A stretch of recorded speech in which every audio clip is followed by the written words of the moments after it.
Cette messe est dédiée à Gilbert Vertet, Louis Monet et Bernadette Schweitzer.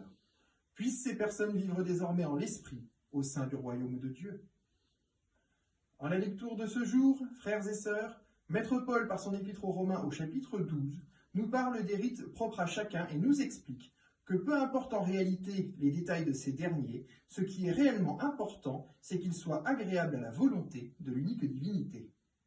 Il n'y a donc, selon lui, aucune raison valable de critiquer un individu quant à ce qu'il mange ou boit, car au final, toutes ces choses ne sont que d'humaines préoccupations. Oui, ce qui est réellement important, c'est que cela plaise à Dieu. Mais qu'est-ce qu'une action agréable à Dieu, me direz-vous? Comme je l'ai dit plus haut, il s'agit simplement d'une action qui va en la même direction que la volonté de l'unique divinité. Ce doit donc être une action qui valorise la conscience, c'est-à-dire notre capacité à choisir entre le bien et le mal.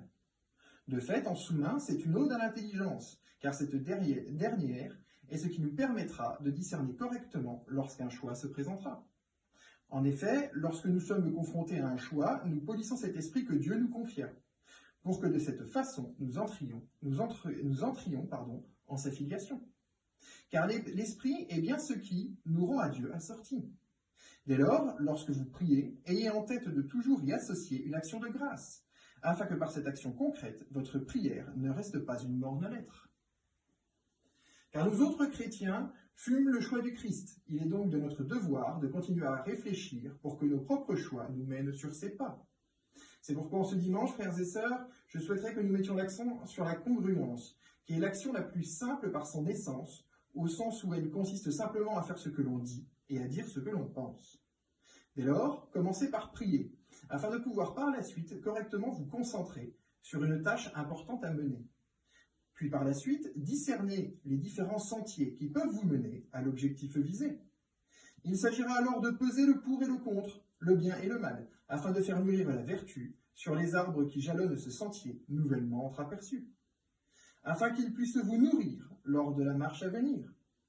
Car faibles seront vos capacités si elles ne viennent pas puiser en la puissance supérieure de notre Seigneur. Toutefois, le gain, fût-il situé au bout du sentier le mieux arboré, jamais ne vous reviendra si vous ne marchez pas.